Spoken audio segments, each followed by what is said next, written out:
Halo Sobat Kuliner. Kuliner modern kian digemari, tapi kerak telur kalah pamor kah di tengah tren dimsum? Teman-teman tahu nggak sih, belakangan ini seiring perkembangannya zaman, banyak sekali loh kuliner-kuliner luar negeri yang masuk ke Indonesia. Dan hal itu belakangan ini digemari oleh masyarakat-masyarakat lokal. Padahal makanan-makanan tradisional seperti kerak telur dan yang lain-lainnya itu memiliki nilai sosial budaya yang tinggi loh. Nah, oleh karena itu teman-teman kuliner, kita juga meskipun dapat menerima dimsum di tengah tren-tren makanan modern, kita juga harus bisa melestarikan nilai-nilai budaya dari makanan tradisional seperti kerak telur. Nah, untuk itu ikutin kami ya dalam mewawancarai narasumber-narasumber yang ada di Gor Haji Agus Salim. Check it out!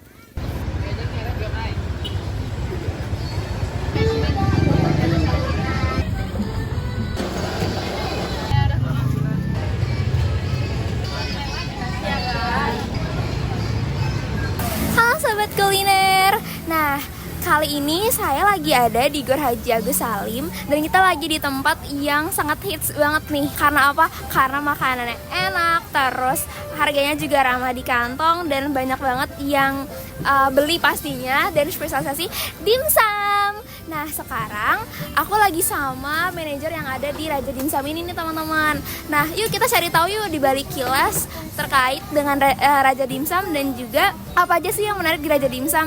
Halo Kak, boleh kenalan dulu nggak? Namanya siapa dan dari mana? Oke, nama aku Wanda. Di sini aku sebagai manajer mengatur operasional yang ada di Raja Dimsum seperti admin sosmednya dan mengatur karyawan-karyawan lainnya.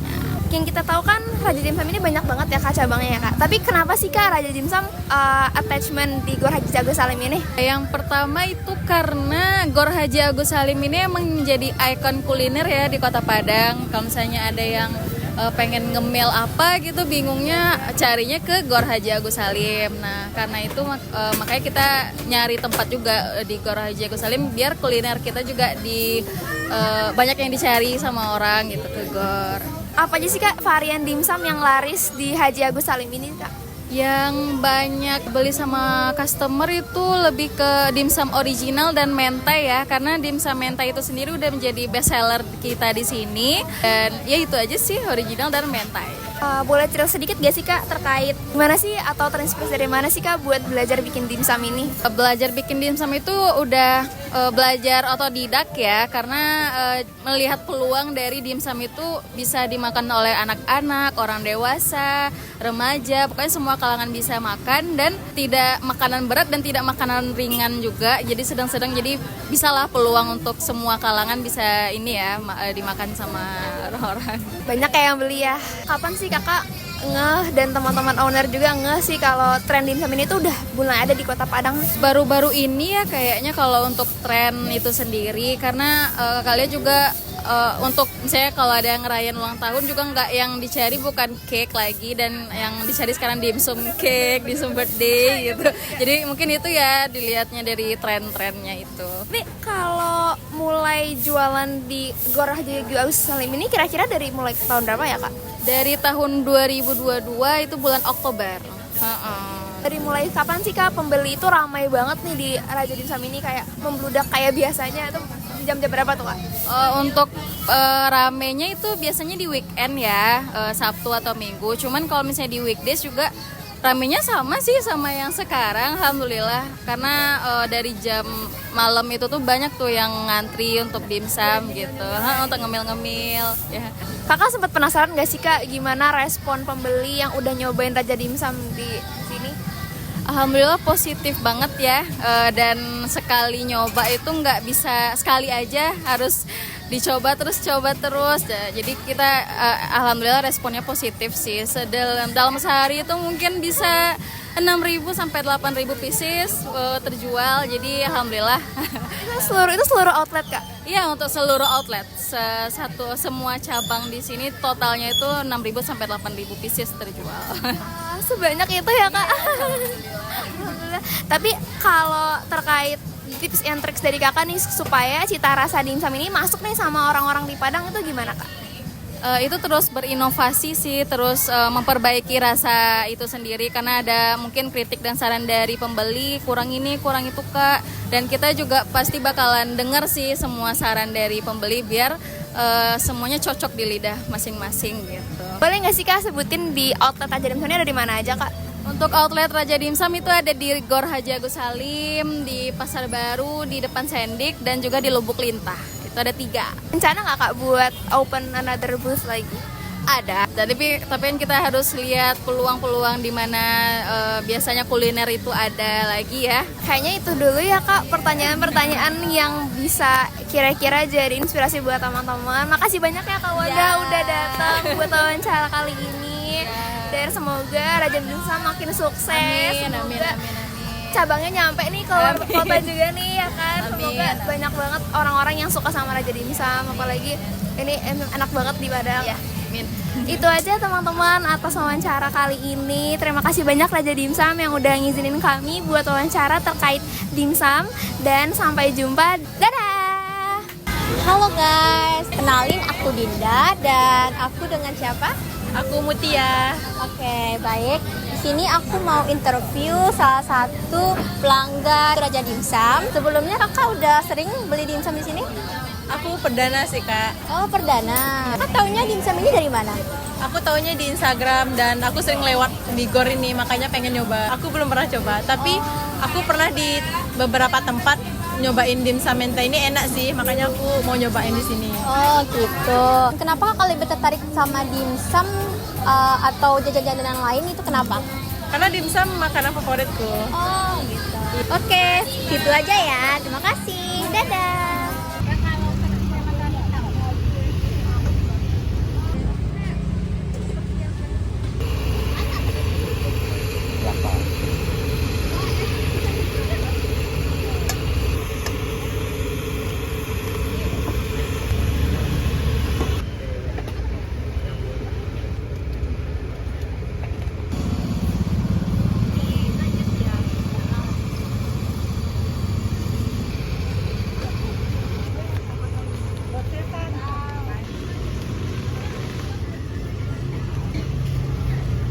Halo guys, jadi kami baru saja membeli kerak telur dan di sini aku akan mewawancarai Bapak penjual kerak telurnya. Nah, Pak, silakan perkenalkan nama Bapak. Nama Bapak Sapri Bapak berasal dari mana? dari Jakarta. Di sini aku akan mewawancarai Bapak mengenai beberapa pertanyaan. Apa tantangan terbesar Bapak menjual kerak telur di tengah banyaknya kuliner modern pada saat ini? Nggak ada. Apa yang membedakan kerak telur Bapak dengan kerak telur penjual lain? Perbedaannya nggak ada, cuma sama. Ini kan orang antik yang lama, zaman dulu ya. Apa alasan Bapak menjual makanan tradisional walaupun peminatnya tidak sebanyak dulu? Pertamanya modalnya yang sedikit. Nah, ya karena yang lain itu kan modalnya gede. Nah, ya gitu. Di mana Bapak biasanya berjualan kerak telur di kawasan Gor ini? Di Bukit Tinggi ada, di Medan ada juga. Kalau di Padang di Gor aja Pak? Iya, di Goraja ya. Di mana Bapak pertama kali belajar untuk membuat kerak telur? Di Jawa sih, sama orang Garut, tahun sama SBY ya. Sejak kapan Bapak berjualan kerak telur di Gor Haji Agus Salim? Zaman Jokowi ya, sampai sekarang. Udah lama, lebih 10 tahun lah ya. Biasanya pelanggan paling banyak membeli kerak telur itu berapa buah Pak? Ada yang beli 4, ada beli 2. Nah itu ya, 1. Itu yang banyaknya. Oke, pertanyaan selanjutnya, sejauh ini ya Pak, siapa kalangan jadi pelanggan Bapak? Mungkin kalangan anak muda ataukah orang tua atau gimana Pak? Yang kebanyakan itu anak sekolah ya. Anak sekolah Nah, ya? ya anak sekolah ya. Siapa yang membuat Bapak tuh terinspirasi untuk mempertahankan kuliner tradisional ini Pak? Ya itu kan keturunan bapak ya. Nah, keturunan bapak dari orang tua. Jadi disuruh pegang, nah itu kembangan terus ya. Walaupun sedikit dapat. Nah, ya. Berarti secara turun-temurun ya Pak? Mengapa Bapak memilih bertahan dengan kuliner tradisional ini seperti kerak telur? Itu kan tradisi ya kita. Adat kita ya ada semasuk adat. Kalau adat tuh nggak bisa dihilangin. Menurut Bapak, apakah dengan kerak telur ini penting sekali untuk diperkenalkan kepada generasi anak muda yang kayak kami. Dikembangkan terus ke sama-sama anak muda itu. Mengapa Bapak tidak mencoba menjual makanan modern? Kan kita udah perkembangan zaman gitu. Terus masuk modal tadi juga. Pertahankan ya? Iya, pertahankan. Bagaimana Bapak menjaga cita rasa autentik kerak telur di tengah tren kuliner yang kekinian, Pak? Barang ini harus barang baru terus. Habis ini tukar lagi, jangan besok udah dijual lagi. Bagaimana cara Bapak untuk mempromosikan kerak telur ini gitu? Kawan-kawan lah promosikan. Sekian pertanyaan yang dapat kami sampaikan pada Bapaknya. Mungkin bagi teman-teman yang mau kunjung di kerak telur ini di areanya Gor Agus Salim. Bye-bye. Aku Dinda, aku dengan siapa? Michael. Bang Michael udah berapa kali cobain kerak telur? Oh, untuk kerak telur ini baru pertama kali nih. Oh, baru pertama kali. Taunya kerak telur ini dari mana? Sering-seliweran aja di TikTok nih. Jadi pengen nyobain aja. Menurut Abang dengan harga 15.000 itu worth it nggak? Untuk harganya sih worth it sih, meskipun belum nyobain ya pertama kali gitu. Kenapa Abang memilih kerak telur daripada kan banyak nih jajanan yang lagi hits gitu? Kenapa milih kerak telur? Oke, untuk kerak telur ini kan kayaknya nih makanannya dari zaman dulu ya. Jadi kita sebagai generasi muda mungkin nyobain juga melestarikannya.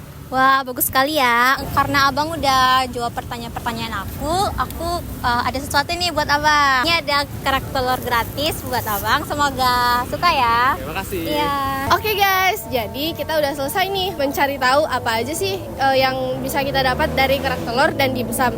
Nah, mungkin dapat kita simpulin kalau Bener banget nih, Bul. Jadi kita bisa simpulin nih kalau misalnya dimsum itu memang bener-bener makanan yang paling banget dicari sama teman-teman di sini. Banyak banget, ada yang harganya juga. Tapi kita jangan lupa ya guys, kalau kita juga punya banyak makanan tradisional, ya nggak sih, Bul? Nah, terus juga apapun itu, makanan tradisional itu juga nggak harus hilang teman-teman. Kita juga tetap boleh cobain dimsum. Jangan lupa buat cobain kerak telur yang ada di Gor. oke, mungkin itu aja berita pada hari ini. Bye-bye.